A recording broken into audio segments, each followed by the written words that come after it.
Sahabat belajar kelas 6, hari ini kita akan belajar tentang pidato untuk mata pelajaran bahasa Indonesia. Pidato merupakan pengungkapan pikiran dalam bentuk kata-kata dan disampaikan di hadapan orang-orang. Nah, jadi pidato itu mengungkapkan pikiran, ide, pendapat, dorongan, nasihat, dan sebagainya dalam bentuk kata-kata, dan itu disampaikan dalam komunitas atau kelas, baik itu secara daring maupun luring ya, oleh perangkat misalnya Zoom meeting ataupun langsung di depan kelas atau podium.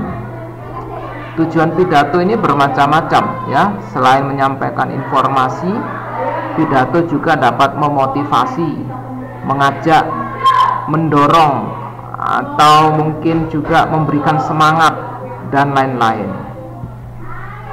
4 metode berpidato. Yang pertama adalah membaca naskah. Ini biasanya dilakukan oleh Bapak Presiden Joko Widodo.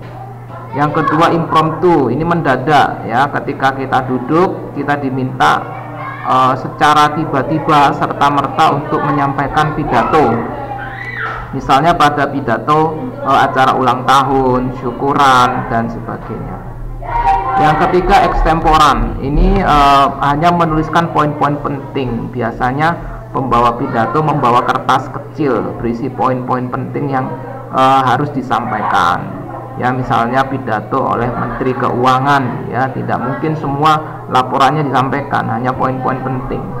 Yang keempat, ini menghafal ya, jadi sudah dihafal kerangkanya, kemudian disampaikan pidatonya.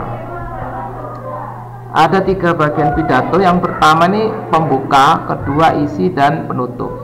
Pada bagian pembuka ini biasanya berisi atau umumnya berisi salam pembuka, baik 5 jenis salam kepercayaan di bangsa Indonesia, dan juga sapaan kepada yang terhormat, dan seterusnya.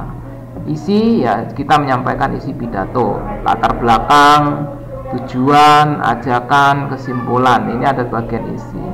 Dan penutup biasanya disampaikan kesimpulan ya, ajakan, kemudian salam penutup. Nah, untuk memudahkan membuat pidato ini sekaligus di dalam kerangka tugas, buatlah bagian isi dari kerangka pidato berikut ini.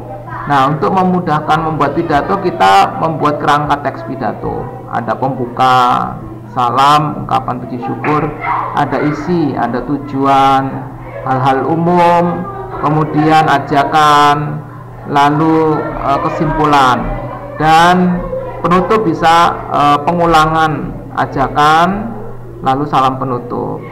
Nah, di sini ada isi pidato yang merupakan tugas kalian. Ini buatlah bagian isi. Jadi dari kerangka ini kalian tulis isinya.